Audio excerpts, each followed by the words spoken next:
De esta manera le damos ya la bienvenida a Luisito Comunica de Ecuador, que pasa viajando con el señor Marcelo Qué Espinel. milagro que esté aquí. Señor, Fea, hijo de- señor. No puede ser, pero bueno, no. Ya quisiera yo ser travel blogger y no tener que venir a sufrir las cosas que pasan en nuestro país. Conste. Está con nosotros el doctor Mauricio Larcón, a quien le agradecemos por estar con nosotros. Gracias titular a de la ustedes. Fundación Ciudadanía y Desarrollo.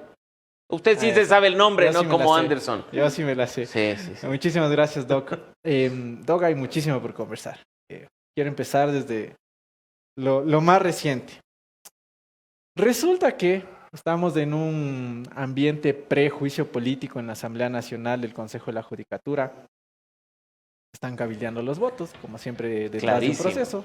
Clarísimo, hoy más que nunca es más claro.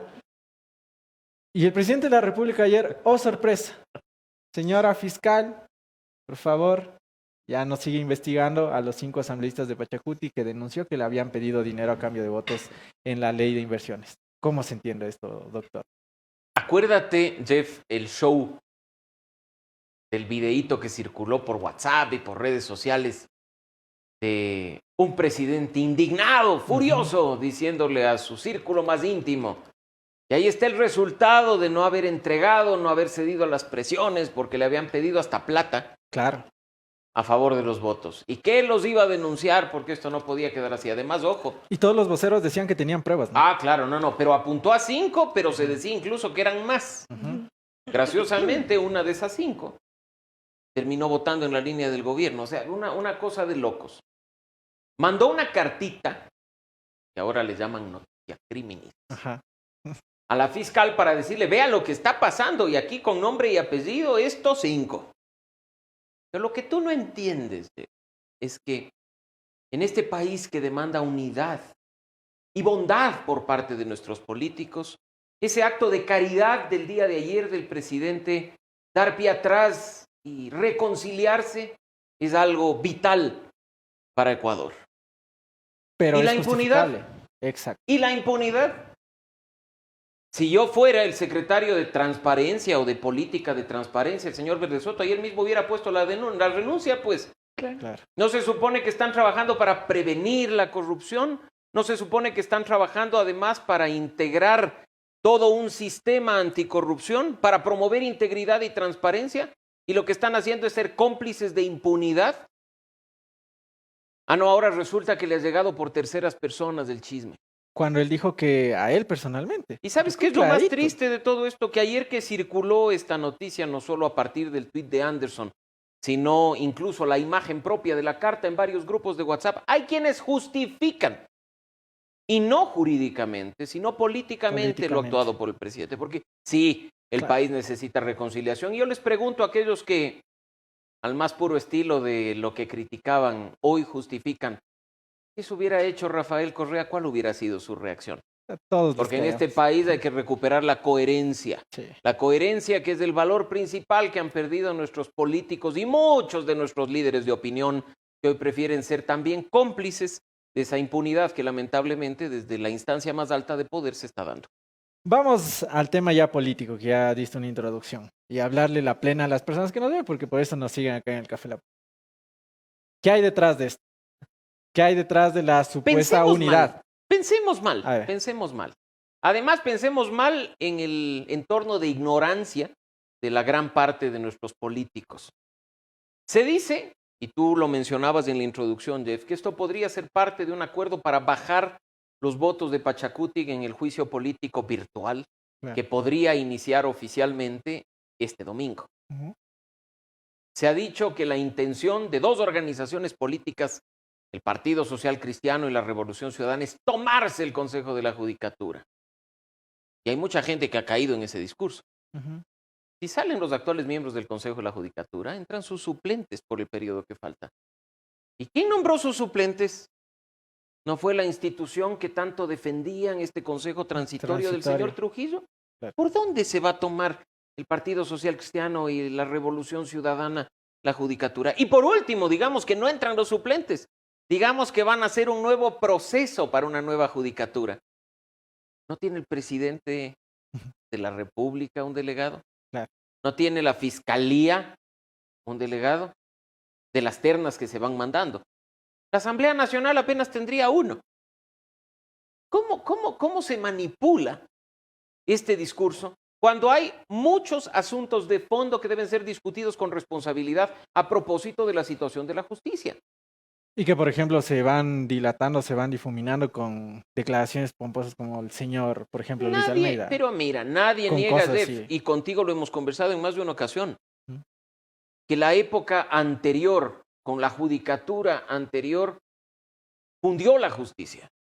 Hicieron lo que les dio la gana, destituyeron a jueces y autoridades, a funcionarios judiciales, por hacer fallos que disgustaban al poder. Usaron la figura del error inexcusable como les vino en gana. Y, oye, estamos justificando solo un tema, estamos justificando lo que sucedió antes al auspiciar o no, o al impulsar o no este juicio político. De ninguna manera. Yo creo que nos quedamos en unas cuestiones súper simples y superficiales. Y ahora resulta que, como se dio una destitución anómala después de una evaluación, y no lo decimos solo nosotros que hicimos seguimiento al proceso desde Ciudadanía y Desarrollo, sino los relatores del sistema interamericano y del sistema de Naciones Unidas, que no hay que usarlos a conveniencia. Claro. Ahora resulta que no, que como su santidad Julio César Trujillo dijo que había que evaluar a las Cortes, eso está por encima de la Constitución.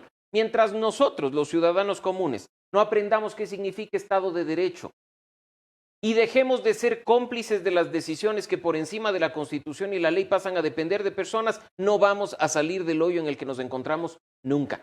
Y para salir precisamente de esto, sobre todo para tener ya algún hecho de profundidad, lo que hemos mencionado acá, lo que pudimos presenciar ayer de este choque entre los poderes de justicia. Por un lado es evidente la bronca que existe entre el señor Fausto Murillo, el titular del Consejo de la Judicatura, y el presidente de la Corte Nacional, Iván Sáquez. Más que eso, creo que el que no quiera verlo, ya, es porque no quiere, definitivamente. Pero ayer, por ejemplo, comenzaron a salir denuncias del señor Dalton Bacigalupo, diciendo que el presidente de la Corte Nacional, Iván Sáquez, lo llamaba para hacer una especie de lobby político. El presidente estuvo aquí, dijo eso es mentira, incluso yo tengo que el señor Dalton me estaba a mí texteando para que le llame. Ahí nuevamente están en esa bronca. ¿Hay alguna posible solución dentro de este juicio político alrededor del Consejo de la Judicatura, tomando en cuenta el precedente que existe entre la bronca de la Judicatura y la Corte Nacional? No espero mucho de lo que pase el día domingo, honestamente. No espero mucho de lo que pueda pasar después de eso.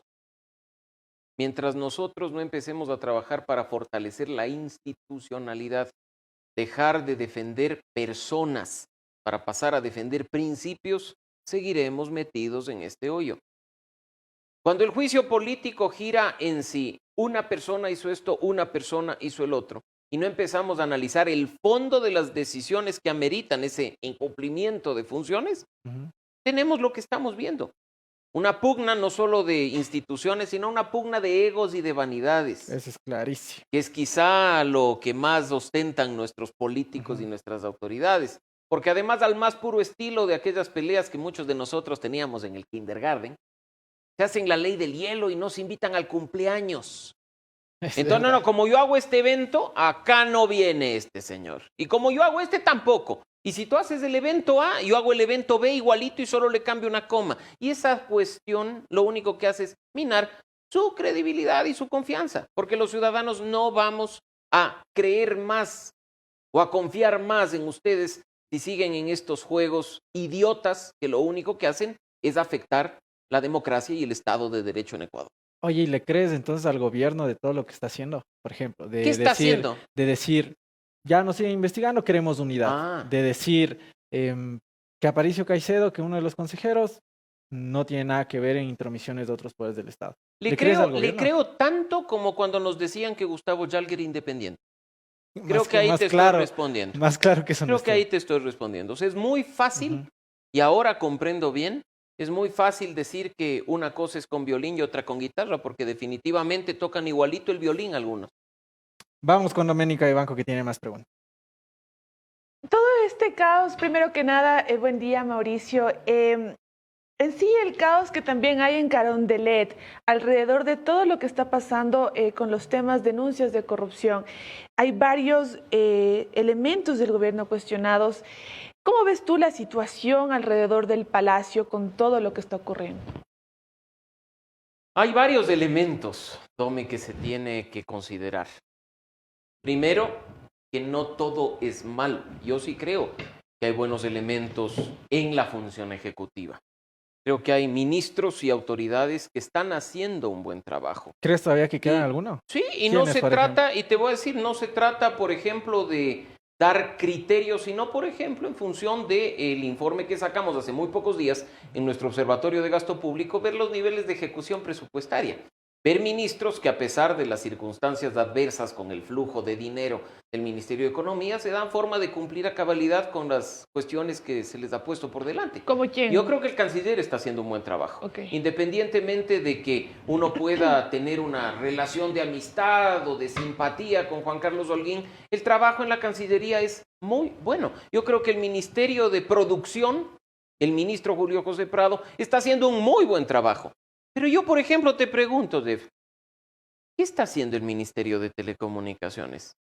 Yo le invito a la posta a ver los cambios que se han dado en Arcotel, por ejemplo, y ver quién es su nuevo director ejecutivo, para ver si es que efectivamente con un proceso en marcha de concesiones en las telefónicas, renovaciones que son vitales para la economía del país, se está manejando el tema de manera política o de otra manera. Y no estoy cuestionando ni mucho menos, pero creo que hay que revisar un poco para darnos cuenta que se ha dado cambios en esa institución que hace muy poco era quizá el foco de todos por el tema de las frecuencias de radio y televisión y que hoy le han dejado de capa caída con un tema que es más importante que el de las frecuencias de radio y televisión, el de las frecuencias de estos aparatitos que portamos todos los días. Así es que eso. Y tienes ministerios que no llegan al 10% de ejecución presupuestaria. Es verdad. O sea, yo veo lo que sucedió en junio con el paro indígena y ahora comprendo lo que sucedió si tienes una Secretaría de Pueblos y Nacionalidades que ha ejecutado poco más del 9% del presupuesto. Pero ¿sabes qué es lo más grave de todo esto? A propósito de esos buenos elementos y de lo que pasa en Palacio. Que no solo sociedad civil y periodismo responsable, sino que la ciudadanía debe estar atenta a lo que ocurre en el último trimestre del año. Porque esas secretarías que tienen 10% de ejecución, para noviembre y diciembre aparecen casi con el 100%, con contrataciones entre gallos y medianoche para asegurarse que no le quiten presupuesto el próximo año. Esas contrataciones de última hora que ya nos han escandalizado en periodos anteriores y que parece ser que en este también nos pueden terminar generando problemas. Y ahí, ¿a quién tienes delante? Al presidente de la República, pues. Si él es el que tiene que coordinar las acciones con sus ministros, si él es el que tiene que monitorear que las obras públicas se ejecuten, si él es el que tiene que ver que quien maneja la plata, que es el Ministerio de Economía y Finanzas, asigne los recursos que corresponden, pues, para la ejecución de obra pública. Comprendo que hay situaciones personales como las de su salud, señor Lazo, que son complejas, pero para algo tiene equipo. Y creo que en ese sentido pierde el país cuando las cifras demuestran incompetencia de muchas de sus autoridades. Mauri, hay algo también aparte de ya hablamos de la justicia, de todo lo que está pasando en la Asamblea, pero quiero también volver a topar el punto de la Asamblea, porque como ya hemos dado a conocer nosotros aquí en La Posta, una de las posibles preguntas de la consulta popular es reducción de asambleístas para los próximos periodos. ¿Esto en realidad resolvería alguno de los problemas que ocurren en la Asamblea? Porque también mucho de lo que pasa es por cosas como la que ya vimos con el señor Luis Almeida. Es en realidad la falta de concentración en los problemas realmente importantes. ¿En realidad es el número el número de asambleístas el problema o cuál es? Regresa a ver otros países centroamericanos, por ejemplo, Dome, donde las asambleas legislativas tienen menos miembros. Claro, la población es menor y se aplica una regla similar a la ecuatoriana, pero tenemos asambleas de 70, 80 miembros y los problemas son similares. Regresa a ver a la región a congresos gigantes como los de México y Brasil, donde se cuentan por cientos los miembros. Y cuando hablamos de calidad de legislación, yo siempre utilizo el ejemplo de alguien muy querido por Ciudadanía y Desarrollo, el payaso Tiririca. Si a usted le interesa ver lo que hace un legislador, simplemente googlee Tiririca y vea lo que fue un payaso analfabeto, que formó parte de las legislaturas pasadas de Brasil y que terminó siendo El legislador con mayor asistencia, con mayor presencia, sí, probablemente no presentó tantos proyectos de ley, pero alguien que incluso se dio el lujo de públicamente renunciar a su curul por la corrupción que les rodeaba. La cantidad de legisladores, Dome, en una asamblea no es garantía de si hay más o menos calidad en el trabajo legislativo o en el trabajo de fiscalización. Y el error principal no viene por ahí. La responsabilidad primera de los partidos y movimientos políticos, de presentar buenos candidatos, de presentar gente que al menos sabe qué hace un asambleísta. Por último, si no puede hablar o si habla tonteras, no hay ningún problema, pero que al menos sepa sus atribuciones. Y el otro error, aunque cueste decirlo, el nuestro, porque no vino un platillo volador y puso a los 137 en el Palacio Legislativo. Son nuestros votos los que los terminaron eligiendo. La crisis de representación también tiene responsabilidad de los ecuatorianos. Así es que aquí lo que hay que hacer es, más allá de pensar en una consulta con una pregunta popular que permite el arrastre del resto, empezar a tratar de cambiar la calidad de las organizaciones políticas que dicen representar al pueblo, que dicen buscar cambiar su forma de vida, pero que en la práctica solo buscan acomodo, recursos públicos y un pedacito de poder. Pero ¿cómo lo haces, Mauricio? Es que si al final del día en el Código de la Democracia no hay nada que te norme de alguna forma para que tú tengas un filtro para los candidatos. Mira que yo, y no es por descalificar absolutamente a nadie, varios partidos están optando por tener figuras de pantalla, por tener TikTokers, y no es por descalificar, como lo digo, pero en realidad no son personas que están preparadas para esos cargos. ¿Cómo haces que en realidad los partidos políticos tomen responsabilidad del tema, que nunca lo han hecho?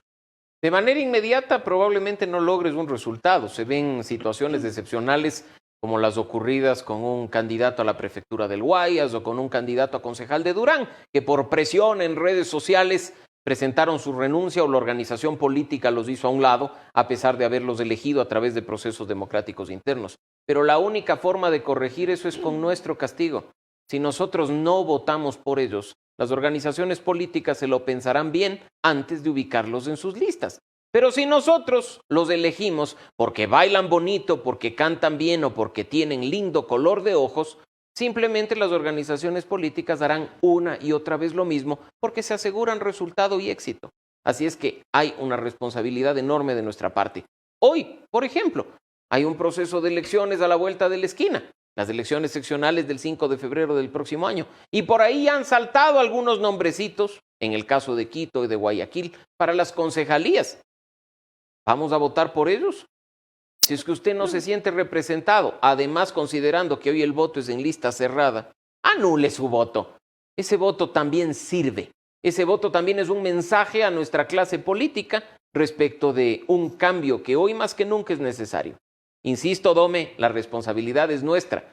No hay varitas mágicas para cambiar la calidad del trabajo legislativo. No es que de la noche a la mañana vamos a sentirnos orgullosos de la Asamblea Nacional. Mira que esta nos dijo que iba a ser distinta a la anterior. Parece ser que en la letra chiquita no nos anticiparon que era distinta para mal. Aumentada y corregida. Gracias, Mauricio. Con honrosas decepciones, por supuesto. Oye, Mauricio, cerrando ya la entrevista, agradeciéndote por tu tiempo. Ahorita la Izquierda Democrática, por medio de su presidente, insta a su bancada a que vote en contra del Consejo del funcionamiento político. ¿Cuál bancada? Eso también es una muy buena pregunta. No, es que por eso, insta a su bancada. Si no es bancada. Respeto mucho a los legisladores de Izquierda Democrática. Vilman Rade, Marlon Cadena, Ramiro Narváez. ¿Cuál bancada? Dejaron de ser bancada hace rato. Ni siquiera deberían tener presencia en el CAL a través de alguien que no es miembro de la bancada. Según Dalton ya estaban de amiguis de nuevo todos. Pero ojalá se vea porque... Y por eso en el comunicado dice que instruyan a los 15 asambleístas de la organización política. Bueno, veamos qué pasa el día domingo. Veamos cómo se decantan las cosas en esta decisión virtual, que afortunadamente la veremos desde la comodidad de nuestra casa. Y pues se moverán las fichas a favor o en contra de este juicio político, que como su nombre lo indica será político y tendrá un trasfondo político y una decisión política. Con lo cual nuestra justicia seguirá siendo más de lo mismo. Ojalá algún día cambie. Mauricio Alarcón, muchísimas gracias. Jeff, querido, siempre un gusto. Titular de la Fundación Ciudadanía y Desarrollo.